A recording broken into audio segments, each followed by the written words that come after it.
अब नाजरीन आपको बिल्कुल ज़बरदस्त माहौल नज़र आ रहा होगा। अब आप देख सकते हैं इसमें ये देखें, इसमें मैंने अच्छा एहतियाती तौर पे मैंने इसमें अपनी 3 जो हैं ब्रीडर भी इसमें छोड़ दिए। मैंने कहा खुदा न खास्ता कोई हो तो वो उनको फ़ीड करा लेगा। तो ये आइडिया आप लोगों को ज़रूर होना चाहिए।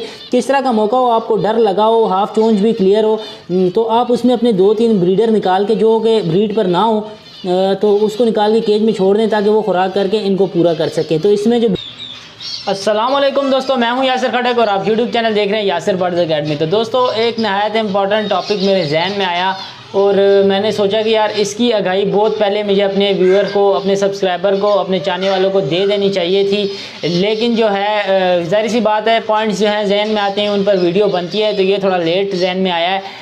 तो काफ़ी ज़्यादा लोगों ने मैं इस बारे में परेशान हूँ कि लोगों ने इतना सवाल भी नहीं किया कि इनको अलग कब करना चाहिए। मतलब पट्ठे जब कॉलोनी के अंदर तैयार हो जाएं तो अलग किस स्टेज में करना चाहिए, कैसे नए ब्रीडर को पता लगेगा कि अब जो है इनको अलग करने की बारी है, न्यू शेल्टर भेजने की बारी है। और किसको इतनी इस कदर एतमाद में हो जाएं परिंदे कि आप जब भेजें तो एक्सपायरी का चांस ना हो। तो जाहिर सी बात है अब ये मेरी वीडियो देखने के बाद बहुत से लोग कहेंगे कि यार बाकी में हमारे जहन में ये सवाल नहीं आया। तो दोस्तों वीडियो स्टार्ट करता हूँ, लेकिन वीडियो स्टार्ट करने से पहले आप लोगों से रिक्वेस्ट है कि जिन लोगों ने मेरा चैनल सब्सक्राइब नहीं किया वो चैनल को ज़रूर सब्सक्राइब कर लें और बेल आइकन भी दबा लें ताकि मेरी हर नई आने वाली वीडियो का जो नोटिफिकेशन है वो आप तक बर वक्त मिलता जाए और आप लोग मेरी वीडियो से बर वक्त जो है फ़ायदा उठा सकें। जो लोग समझते हैं कि मेरी वीडियो से उन्हें फ़ायदा होता है तो उनके लिए है ये, लेकिन चैनल ज़रूर सब्सक्राइब कर लें और ताकि मेरा हौसला बढ़े। तो पहली बात तो ये है कि मैंने कुछ पट्ठे अलग किए हैं, जहाँ से मैंने आपको बताया दूसरी कॉलोनी है मेरी जहाँ पे मैंने इन्वेस्टमेंट की हुई है, वहाँ से मैं पट्ठे लेकर आया। तो मेरे जहन में आया कि आप लोगों को भी बताऊँ कि पट्ठों को किस एज में आपने अलग कर लेना है। और ज़ाहिर सी बात है वीडियो को मैं आपको करके दिखाऊँगा क्योंकि आप लोगों का अंदाज़ा ये होता है कि ये वैसे ही बोल कर चला जाता है और प्रैक्टिकल करके नहीं बताता। इसलिए मैंने एक केज में अलहदा रखे हुए हैं पट्ठे, वो आपको दिखाऊंगा और उसके बाद बाकी इसके सारे सिम्टम बताऊंगा कि अब आपको कैसे पता चलेगा। पहली बात से मैं यहाँ से शुरू करूँगा कि पट्ठा अगर फुल काली चोंच में है लेकिन वो फीड कर रहा है तो कभी भी उसको अलग मत करें अपने पेरेंट्स से, क्योंकि वो फीड इसलिए कर रहा होगा कि आपका डाइट प्लान जो है काफ़ी अच्छा होगा और इसको लाइसोवेट, कैल्शियम, वाइडलिन सिरप जो रिकमेंडेड हैं वो सारे आप इसको टाइमली दे रहे हैं, ग्रीन फूड टाइमली दे रहे हैं, एग फूड इसको टाइमली दे रहे हैं, तो वो सबसे पहले यही करेगा कि वो उसमें इतनी ताकत होगी कि वो थोड़ा बहुत खुद भी खा सके। लेकिन वो इस वजह से भी खाता है कि वो समझता है कि अगर मैं यहाँ पे खाने से फेल हो गया तो फिर जो है मैं इसमें मेरे माँ बाप ज़रूर मेरे पीछे हैं जो मुझे खिला लेंगे, एक हौसला उनका बना रहता है। तो इस चक्कर में कहीं आप उसको अपनी कॉलोनी या केज से अलग ना कर लें, रेडी फॉर न्यू शेल्टर इसको ना कर दें। तो ये बेसिक चीज़ है कि आपने फुल काली चोंच में तो आपने परिंदा अलग करना ही नहीं है। और जो मैं आपको बताता हूँ 14 दिन में सेल्फ हो जाता है, तो 14 दिन में आपने अलग नहीं कर लेना। 14 दिन के बाद आपने 6, 7, 8 दिन आपने मज़ीद इसको देने हैं कि ये उसमें आपको बिल्कुल पक्का हो जाए कि आपका बर्ड जो है वो एक्सपायरी की तरफ नहीं जा रहा है। तो आपने कोशिश ये करनी है कि उसको प्रॉपर टाइम देना है आपने। और फिर इसके बाद जो है फुल अच्छा इसमें पहली दूसरी बात जो है, आप जो डायरेक्ट जानना चाह रहे हैं, जो वीडियो में टॉपी मार के जानना चाह रहे हैं, तो उनके लिए डायरेक्ट बता रहा हूँ। हाफ चोंच जब क्लियर हो जाए, हाफ चोंच का मतलब होता है कि चोंच जड़ से शुरू होती है क्लियर होना और फिर आती है हाफ में, और कुछ जो है नुक्कर से भी हल्की साफ हुई हुई होती है। तो उसको आपने देखना है, वो जो होता है वो बिल्कुल सेल्फ पट्ठा होता है और उसको आप पुरअतमाद तरीके से अलग कर सकते हैं।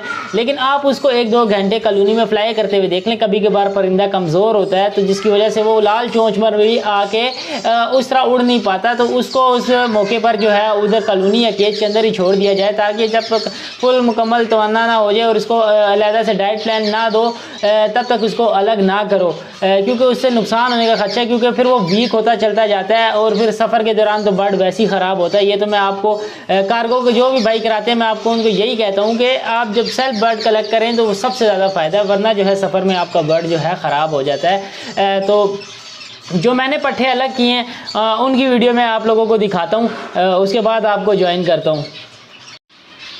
तो दोस्तों आपको केज के करीब ला चुका हूँ और ये आपको पट्ठे नज़र आ रहे हैं और माशाल्लाह ये झूला भी एक झूल रैपाइड है, बड़ा बेहतरीन माहौल है। इनको मैंने सोचा थोड़ी धूप लगा लूँ ताकि इनके थोड़े जो हैं फीदर वगैरह भी खुल जाएं और पक्का सा इनको विटामिन डी भी मिल जाएगा। और धूप से ये होता है कि ये थोड़ा खुल जाता है, ये सर्दी से थोड़ा झुकड़े होते हैं। और बहुत बारिश हुई है कल, आपको बताऊँ 5 से 6 घंटे लगातार फुल तेज़ बारिश हुई है और ये सारा सिस्टम जो है ये उसी की वजह से है। धूप में आपको चोंचे सही नज़र नहीं आएंगी।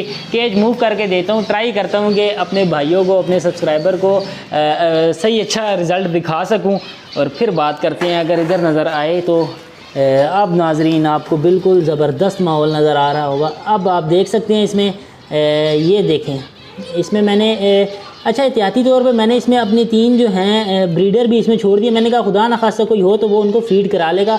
तो ये आइडिया आप लोगों को ज़रूर होना चाहिए।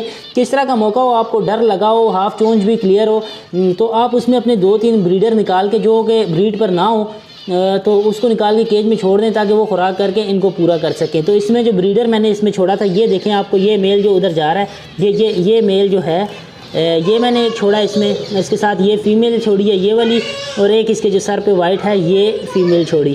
तो ये कंफर्म ब्रीडर थे, तो मैंने ये 3 पीस इसमें छोड़ दिए। अभी जो है टोटल ये 20 पेयर हैं पट्ठों के, और ज़ाहिर सी बात है कि ये तैयार हो चुके हैं। तो भाई की इमानत भी है ये किसी। अब ये देखें ये काली चोंच, ये जो है कंफर्म ये वाइट जो नज़र आ रहा है आपको, ये सेल्फ पट्ठा है, इसमें कोई दो राय नहीं है। ये दूसरा देखें ये बिल्कुल सेल्फ का पट्ठा है। ये देखें ये पाइड की फ़ीमेल है। और अभी मैं आपको मज़ीद दिखाता हूँ, इसमें कुछ हैं जो ये देखें, इस तरफ देखें, ये देखें ये सेल्फ का पट्ठा है। अब ये चोंचों से आप लोगों को बखूबी अंदाज़ा भी हो रहा होगा कि ये जो है सेल्फ हो चुके होते हैं। ये देखें ऑलमोस्ट इनकी चोंचें क्लियर होती हैं। अब ये जिस तरह आपको वाइट नज़र आ रहा है, इस एज में जब आ जाए आप इसको बग़ैर डर के निकाल लिया करें। और ये देखें इनको धूप से हटाया तो ये थोड़ा सरूर में भी है। तो अब देखें माशाल्लाह धूप काफ़ी तेज़ थी, मेरे ख्याल से मैंने ज़्यादा टाइम इनको धूप में रख दी है। और ये देखें ये भी आलमोस्ट क्लियर हो चुका है।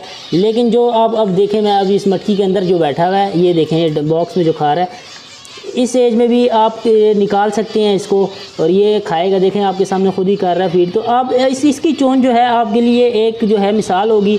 इसकी चोंच को आप अपने जहन में रख लें, इतनी चोंच हो जाए तो आपका पट्ठा जो है सेल्फ हो चुका है। लेकिन सेल्फ होने के बाद आपसे यही रिक्वेस्ट करूँगा, जब आप केज में अलग करते हैं, जब तक किसी की मानत उसको सौंप ना दें तो उसका डाइट प्लान भी वैसे ही रखा करें जैसा कि आप लोग अपने कॉलोनी या केज के अंदर रखते हैं। तो इससे जो है काफ़ी ज़्यादा सवाब भी मिलेगा आपको। वैसे तो मुसलमान हमारा ये मानना है कि किसी की चीज़ की भी खिदमत करोगे तो उसका भी सवाब है और बहुत ज़्यादा अजर है, जिसका हम अल्लाह ताला से तवक्को रखते हैं कि जिसके ज़रिए अल्लाह ताला हमारी बख्शिश भी फरमा देगा। अल्लाह को कोई भी अदा पसंद आ जाए। तो ये देखें ये मेल जो है ये मैंने अलबत्ता बड़े तरीके से तैयार किया हुआ है, इसको वापस निकालूंगा। इसमें ये जो है न्यू शेल्टर के लिए नहीं है, लेकिन माशाल्लाह आप साइज़ देख सकते हैं, बिल्कुल बेहतरीन पट्ठे हैं। और जिस भाई के भी हैं वो इंशाल्लाह दुआएं देगा। और ये देखें इस तरफ मैं अगर आपको दिखा सकूँ तो ये देखें ये अच्छा, इस पाइड में जो है आपको चोंच वाले में काफ़ी फ़र्क आता है, क्योंकि इनकी चोंच का लाल होना सही पता नहीं चल पाता। तो इसको आपने देखना है कि अगर आपको सही अंदाज़ा नहीं हो रहा तो इसको देखा करें कि 20-22 दिन हो गए तो आप बेशक निकाल लिया करें, क्योंकि पाइड में जो है चोंच का इतना ख़ास पता नहीं चलता। और इसमें जो है मेरे पास मेरा ख्याल है कि मेल फ़ीमेल पूरे नहीं होंगे, इसमें फ़ीमेल ज़्यादा मुझे लग रही हैं। लेकिन कोई नहीं, अपने उस तरफ से मैं आपको अगर दिखाऊं तो यहाँ से निकाल के मैं इसको पूरा कर लूँगा। ये देखें ऊपर माशाल्लाह लगा हुआ है। और अनकरीब जो है एक कमरा भी मैं लेने लगा हूँ, उसमें मैं आप लोगों को दिखाऊंगा इंशाल्लाह कि नया सेटअप कैसे लगाते हैं, और शुरू से मैं लेके चलूँगा। और उम्मीद करता हूँ कि आप लोगों को ये बड़े तरीके से समझ आ गया कि सेल्फ के पट्ठे कौन से होते हैं। मैंने आप लोगों को दिखा दिया और बड़ा बेहतरीन लगा होगा आपको यकीनन। तो इसको थोड़ा दोबारा धूप में रखते हैं, इसको वाइडेलिन कैल्शियम देता हूँ इसको मैं, और इसके बाद सलाद का पत्ता जो है इनके लिए रेडी हो रहा है वो सर्व करूँगा। तो ज्वाइन करता हूँ आपको वीडियो की दूसरी तरफ। तो दोस्तों आप लोगों ने देखा इसमें ऑलमोस्ट जो है रेडी टू ब्रीड होने वाले हैं, और जो है थोड़े जो हैं हाफ चोंच के हैं। तो ये अभी कंफर्म जो है मतलब सेल्फ हो चुके हैं काफ़ी ज़्यादा, तो अब रेडी टू ब्रीड हो जाएंगे तकरीबन महीने के अंदर। और जो है आपने बखूबी इसको देख भी लिया कि कितनी चोंच हो और मैंने आपको बता भी दिया कि कितनी चोंच हो तो आप उसको अलग कर सकते हैं। बाकी आप बर्ड जो है बेहतर यही होता है कि 14 दिन तो आपको बताया जाता है, लेकिन आप 20-21 दिन 22 दिन इसको रखा करें और उसके बाद आप इसको किसी केज में अलग कर लिया करें। अगर तो आपने बिजनेस पॉइंट ऑफ व्यू से रखें, वरना तो उसी में चलने दिया करें अगर आपके पास स्पेस है। तो दोस्तों ये कुछ बुनियादी चीज़ें थी और ये मेरे नज़दीक जो था वो बहुत अहम टॉपिक था आप लोगों को बताना, क्योंकि बहुत से लोग जो होते हैं फिर वो एज उनको मालूम नहीं होती, तो फिर उस वजह से उनको बर्ड्स का नुकसान होता है। तो दोस्तों उम्मीद करता हूँ आप लोगों को वीडियो काफ़ी पसंद आई होगी। तो वीडियो अगर पसंद आई है तो वीडियो को लाइक कर दें, शेयर कर दें, कमेंट ज़्यादा से ज़्यादा कर दें। तो आप लोगों से इजाज़त चाहूँगा इस दुआ इस उम्मीद के साथ कि पाकिस्तान और दुनिया भर में परिंदे और परिंदों वाले इसी तरह तरक्की करते रहें। मिलेंगे नए वीडियो में नए टॉपिक के साथ, तब तक के लिए अल्लाह हाफिज़।